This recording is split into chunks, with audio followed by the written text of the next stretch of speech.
હવે આજે આપણે ધોરણ 12 સાયન્સ રસાયણ વિજ્ઞાનના પ્રકરણ 1ના લેક્ચર નંબર 11માં બાકી રહેલી સંકુલન ક્ષમતા અંતઃકેન્દ્રિત સમઘનીય રચનાની સંકુલન ક્ષમતા વિશે વાત કરીએ। આ સંકુલન ક્ષમતા પહેલા આપણે બે સંકુલન ક્ષમતાની વાત કરી, એક આદિમ એકમ કોષ પ્રકારની સંકુલન ક્ષમતા અને બીજી HCP CCP અથવા FCC પ્રકારના એકમ કોષમાં સંકુલન ક્ષમતા। આદિમ એકમ કોષમાં આપણે વાત કરી એ પ્રમાણે આપણને 52.36% પેકિંગ મળ્યું, HCP CCP માં આપણને 74% પેકિંગ મળ્યું। આજે આપણે બીજી એક પ્રકારની રચના એટલે અંતઃકેન્દ્રિત સમઘનીય રચનામાં સંકુલન ક્ષમતાની વાત કરીએ। અંતઃકેન્દ્રિત રચનામાં આપણને ખબર છે કે ઘટકો છે એ બે જગ્યાએ જોડાયેલા હોય, 8 ખૂણા ઉપર હોય અને એક મધ્યમાં અંતઃકેન્દ્રમાં હોય। હવે આપણને સંકુલન ક્ષમતાની પણ ખબર છે કે સંકુલન ક્ષમતા એટલે એકમ કોષ દીઠ ઘટકની સંખ્યા, તો અંતઃકેન્દ્રિત માટે 2 ગુણ્યા 1નું કદ એટલે 4/3 πr³ ગુણ્યા 100% છેદમાં એકમ કોષનું કદ એટલે a ઘન।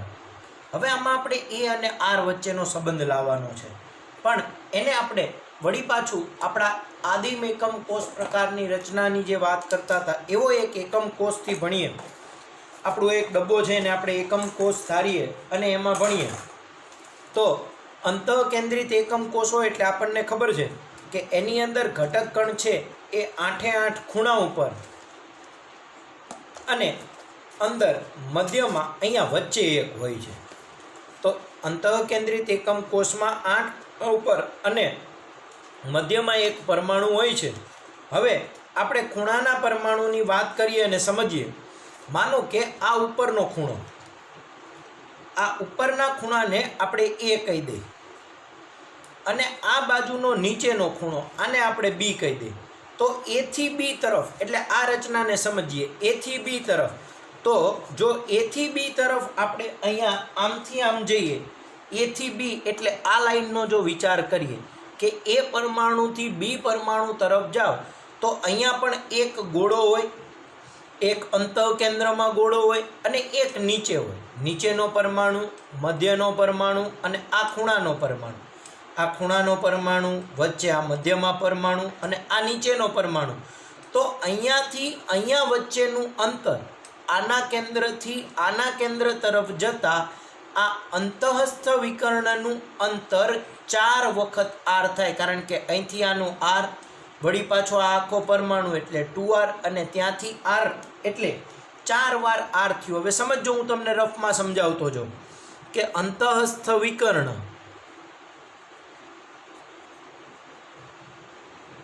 બરાબર 4 વખત r થયો એટલે 4r લખ્યો। હવે આને આપણે b કીધો ને આને આપણે c કહી દઈએ તો bc।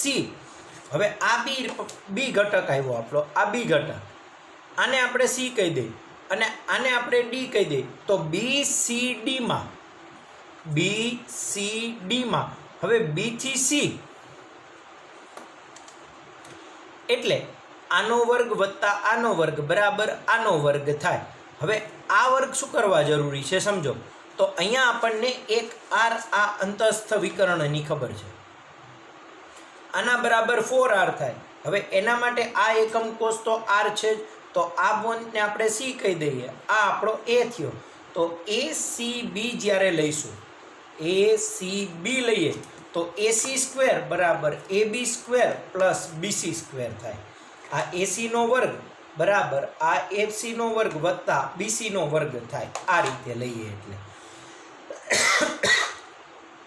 તો આ અંતઃસ્થ વિકર્ણ 4r નો વર્ગ માટે હવે આને a કીધો, આને b કહીએ અને આને c કહી દઈએ તો AC નો વર્ગ વત્તા BC નો વર્ગ બરાબર AC નો વર્ગ થાય, AB નો વર્ગ થાય।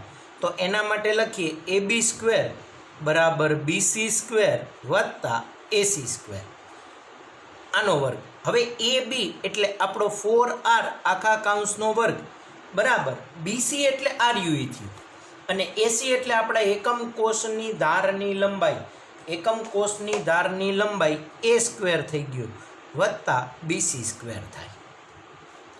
ચલો આટલી ખબર પડી. ફરીથી સમજજો. આ આપણો અંતઃકેન્દ્રિત એકમ કોષ, આ એ ખૂણો અને આ નીચેનો બી ખૂણો, આ એ ખૂણો અને આ નીચેનો બી ખૂણો. હવે એને ખોલીને લખીએ એટલે આને આમથી આમ દર્શાવી શકીએ કે આ એથી નીચેનો બી એટલે આટલો ભાગ થયો. તો એથી બી સુધીના આ અંતરને આપણે 4r તરીકે વર્તાવીએ એટલે અંતસ્થ વિકર્ણ આપણે જેને એ બી કહીએ છીએ એ બી બરાબર 4r થયું. હવે આની સાપેક્ષનો જો કાટકોણ ત્રિકોણ લેવો હોય તો એક ધાર એ બી, તો નીચેની ધાર આ અને આ ધાર આ એટલે ACB એટલે AB સ્ક્વેર બરાબર AC સ્ક્વેર વત્તા BC સ્ક્વેર એમ લખી શકાય. એટલે AC સ્ક્વેર વત્તા BC સ્ક્વેર લખ્યું અને AC એટલે આપણે એકમ કોષની ધારની લંબાઈ એ થઈ ગઈ. હવે BC એટલે જો આ અંદરની ધાર થઈ ગઈ. આ અંદરની ધારને સમજવા માટે આપણે એ જ ધારને સમજવા માટે એકમ કોષને ફેરવીએ એટલે બી આ ખૂણો હતો અને સી આ હતો. હવે આને બી કહીએ, આને સી કહીએ તો અને આને ડી કહી દો તો ત્રિકોણ BCDમાં હવે કાટકોણ ત્રિકોણ BCD થઈ ગયો. જો BCDમાં BD સ્ક્વેર વત્તા DC square is equal to BC square. ટેક્સ્ટબુકમાં આ રીતે નથી આપ્યું, ટેક્સ્ટબુકમાં બિંદુ અલગ છે, પછી સમજાવું, પહેલાં અહીંયા સમજો. તો BCDમાં હવે ત્રિકોણ BCDમાં BD square plus CD square is equal to BC square. હવે BD એટલે એકમ કોષની ધારની લંબાઈ એ થઈ ગયું, CD એ એકમ કોષની ધારની લંબાઈ એ થઈ ગયું એટલે A square plus A square is equal to BC square. માટે BC square is equal to 2A square લખાય. હવે આ કિંમતને આમાં મૂકી દો તો 4r આખા કૌંસનો વર્ગ બરાબર 2A square plus A square is equal to 3A square. કોના બરાબર? તો 4r આખા કૌંસના વર્ગ બરાબર 3A સ્ક્વેર. હવે વર્ગમૂળ લઈ લો તો 4r બરાબર √3a માટે a બરાબર 4/√3 ઇન્ટુ r. તો આમાં a અને rનો સંબંધ આવશે 4/√3 ઇન્ટુ r. હવે એને જો આપણે સંકુલન ક્ષમતામાં મૂકી દઈએ તો સંકુલન ક્ષમતા બરાબર 2 ગુણ્યા 4/3 ગુણ્યા પાઈ ગુણ્યા r ઘન ગુણ્યા 100 છેદમાં એનો ઘન એટલે 4/√3 ઇન્ટુ r આખા કૌંસનો ઘન. હવે સાદુરૂપ આપીએ તો 2 ગુણ્યા 4 ગુણ્યા પાઈ ગુણ્યા r ઘન ગુણ્યા 100 છેદમાં 3 ગુણ્યા 4નો ઘન લખીએ 4 ગુણ્યા 4 ગુણ્યા 4 છેદમાં √3 નો ઘન એટલે 3√3 અને rનો ઘન. r ઘન ઉડી જાય, 1 4 ઉડે, 2 4 દુ 8, આ 3 3 ઉડે, છેદનો છેદ ઉપર જતો રહે એટલે √3 પાઈ 4 દુ 8 એટલે √3π/8 ગુણ્યા 100%. અને આને પાઈની કિંમત મૂકો તો આ પેકિંગ ક્ષમતા તમારી 68% આવે. આ પેકિંગ ક્ષમતા તમારી 68% આવે. તો આ રીતે આપણે એને સમજી શકીએ. હવે જે વસ્તુ આપણે અહીંયા સમજ્યા એને ટેક્સ્ટ બુકમાં સમજો. માનો કે આ બોક્સ તમારી આગળ આ રીતે પડ્યું છે તો આગળની સાઈડનો આ ખૂણો છે એ આપણો આ ઈ ખૂણો છે. સમજો.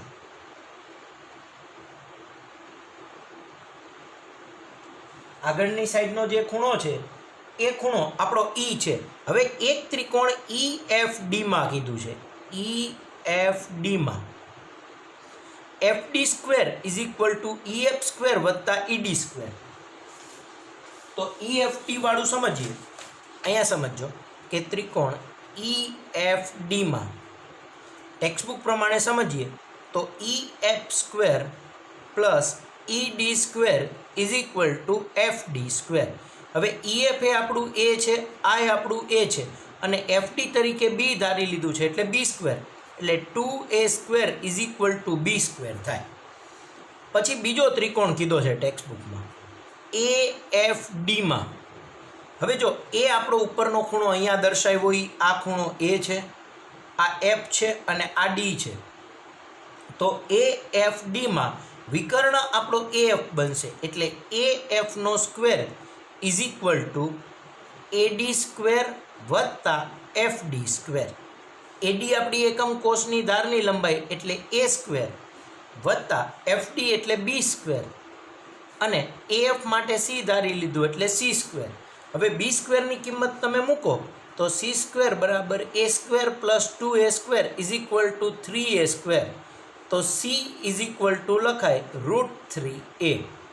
હવે સી છે એ આપણો અંતસ્થ વિકર્ણ એફ થયો, અને આ એફ અંતસ્થ વિકર્ણ ઇઝ ઇક્વલ ટુ 4r લખાય, એટલે કે C is equal two 4r, એટલે કે 4r is equal to √3a, માટે a is equal two 4/√3 into r.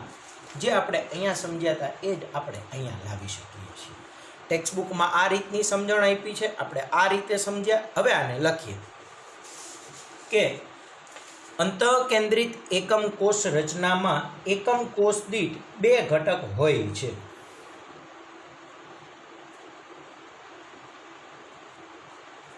અંતઃકેન્દ્રિત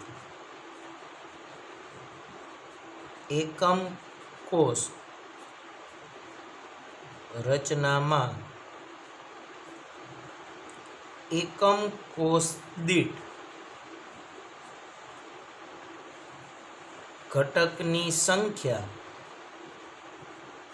2 છે. એટલે એકમ કોષ દીઠ ઘટકની સંખ્યા 2 થઈ, તથા અંતસ્થ આકૃતિ પરથી દર્શાવી શકીએ.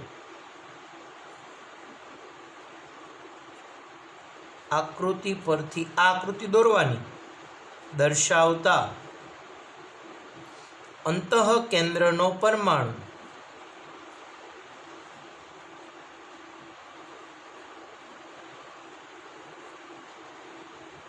બીજા 2 પરમાણુ સાથે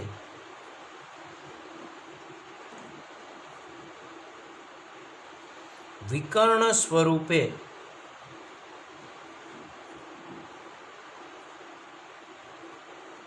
ગોઠવાયેલા હશે. ગોઠવાઈને અડેલા છે. વિકર્ણ સ્વરૂપે ગોઠવાઈને અડેલા છે.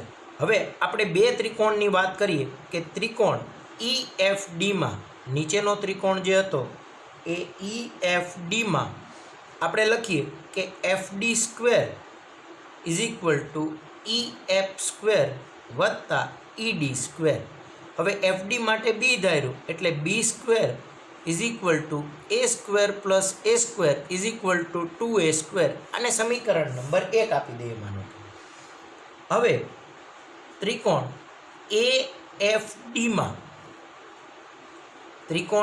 AFDમાં આપણે વિકર્ણ સ્વરૂપે લખીએ એટલે AF square is equal to AD square વત્તા FD સ્ક્વેર.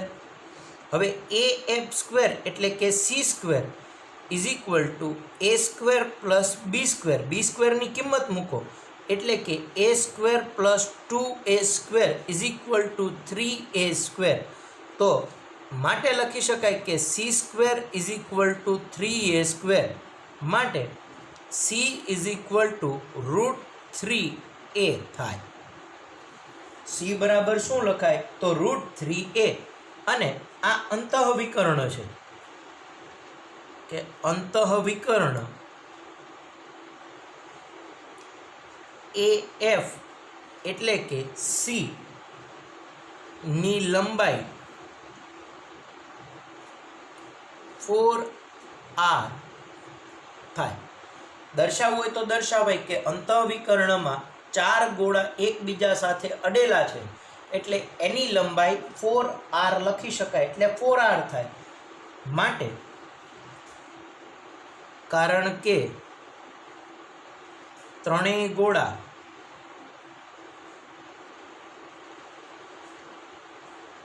વિકર્ણ રીતે એકબીજાને અડકે છે.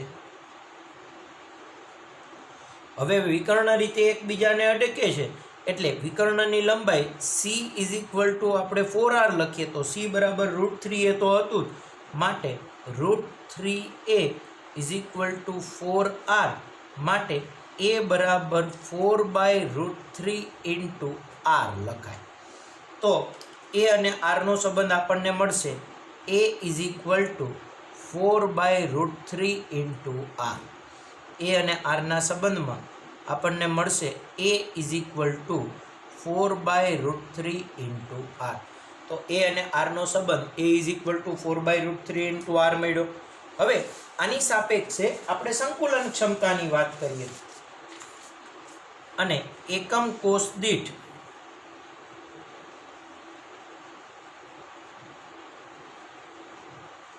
ઘટકની સંખ્યા 2 છે એટલે એકમ કોષ દીઠ 2 ગોળા વડે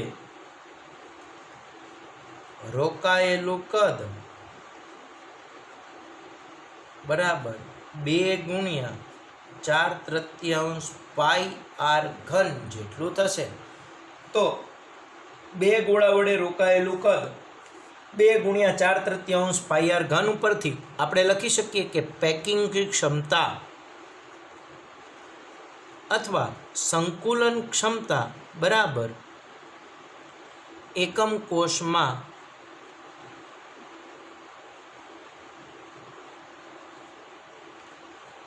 બે ગોળા વડે રોકાયેલું કદ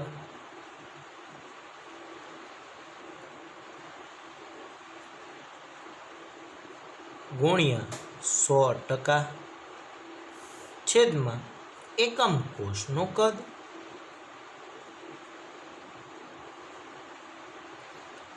અને આ કદ એટલે 2 ગુણ્યા 4/3 પાઈ r ઘન ગુણ્યા 100% છેદમાં એકમ કોષનું કદ એટલે a ઘન અને a બરાબર 4/√3r આખા કૌંસનો ઘન. સાદુરૂપ આપીએ, અંશને દર્શાવીએ 2 ગુણ્યા 4 ગુણ્યા પાઈ ગુણ્યા r ઘન ગુણ્યા 100% છેદમાં આ 4/3 3 લખીએ ગુણ્યા 4 નો ઘન લખીએ 4 ગુણ્યા 4 ગુણ્યા 4 છેદમાં √3 નો ઘન એટલે 3√3 ગુણ્યા r ઘન. r ઘન ઉડી જાય, 3 ઉડી જાય, 4 ઉડી જાય, √3 ઉપર જતો રહે ને આ અહીંયા નીચે આવે એટલે આ થાય √3 પાઈ/8 ગુણ્યા 100%. તો આ પાઈની સાપેક્ષે સંકુલન ક્ષમતા થઈ √3 પાઈ/8 ગુણ્યા 100% અને એને પર્સન્ટેજમાં ગણીએ તો 68% થાય. 68% આ આપણી પેકિંગ ક્ષમતા આવી. 68% આ આપણી શું આવી ભાઈ? પેકિંગ ક્ષમતા આવી. અને પેકિંગ ક્ષમતા ઉપરથી આપણે દર્શાવી શકીએ કે ખાલી ભાગ અથવા છિદ્રનું કદ બરાબર 68% જો પેકિંગ થયું હોય તો ખાલી ભાગ અથવા છિદ્રનું કદ એ 32% રહે છે. તો આ પણ ખાસ યાદ રાખીએ કે પાઈની સાપેક્ષે જો સંકુલન ક્ષમતા પૂછે તો √3 પાઈ/8 ગુણ્યા 100% આવે. પર્સન્ટેજમાં એને 68% દર્શાવાય અને ખાલી ભાગ અથવા છિદ્રના કદ તરીકે આપણે એને 32% જેટલું જ દર્શાવી શકીએ છીએ. તો અહીંયા આપણે સંકુલન ક્ષમતા ત્રણેય પૂરી કરી. આ સંકુલન ક્ષમતા પણ આપણા માટે ખૂબ જ મહત્વની. અંતઃકેન્દ્રિતવાળી સંકુલન ક્ષમતા પણ તમે 3 વાર લખી અને તૈયાર કરજો. આ ખૂબ જ ઇમ્પોર્ટન્ટ છે. ત્રણેય સંકુલન ક્ષમતા થિયરી સ્વરૂપે મોસ્ટ આઈએમપી છે. હવે આ સંકુલન ક્ષમતાની સાપેક્ષે આપણે એક કોષ્ટક બનાવવાની વાત કરી હતી કે ભાઈ હું તમને એક કોષ્ટક બનાવડાવીશ. તો એ કોષ્ટક આપણે અહીંયા બનાવીએ. ત્રણેય સંકુલન ક્ષમતાની સાપેક્ષે એક કોષ્ટક બનાવીએ. સમજો. તો સૌથી પહેલું એમાં લખીએ આપણે એકમ કોષનો પ્રકાર.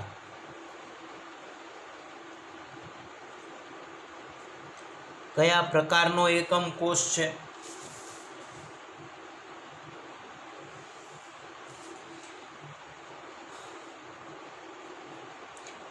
એકમ કોષ દીઠ ઘટકની સંખ્યા, એકમ કોષ દીઠ ઘટકની સંખ્યાની વાત કરીએ કે કેટલા એકમ કોષ દીઠ ઘટકો એ, પછી એ એકમ કોષમાં એ અને આરનો સંબંધ, એ અને આર વચ્ચેનો સંબંધ આપણા માટે મોસ્ટ આઈએમપી છે, ખાસ યાદ રાખીશું. પછી પાઈની સાપેક્ષે સંકુલન ક્ષમતા એટલે કે પેકિંગ ક્ષમતા. પછી પર્સન્ટેજમાં પેકિંગ ક્ષમતા અને છેલ્લે ખાલી ભાગ અથવા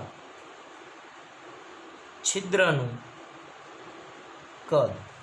તો ખાલી ભાગ અથવા છિદ્રના કદને અને આપણે આ બધાને ત્રણેય પ્રકારની પ્રણાલી માટે લખીએ.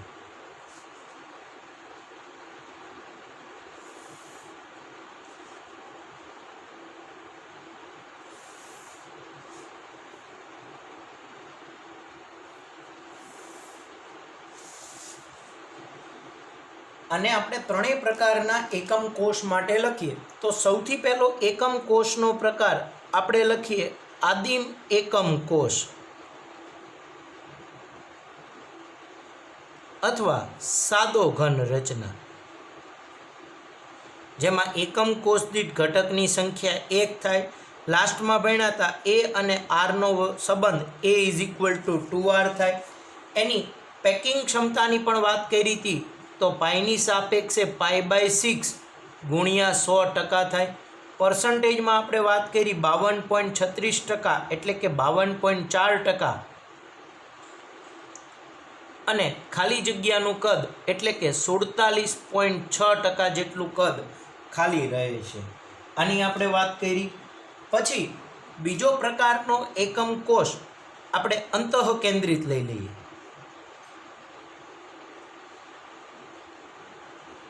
અંતઃકેન્દ્રિત એકમ કોષ એને બીસીસી રચના કહેવાય. એમાં એકમ કોષ દીઠ ઘટકની સંખ્યા 2 થાય. એ અને આર વચ્ચેનો સંબંધ, તો એ ઇઝ ઇક્વલ ટુ 4/√3 r થાય. પાઈની સાપેક્ષે સંકુલન ક્ષમતા √3 π/8 ગુણ્યા 100% જેટલી થાય.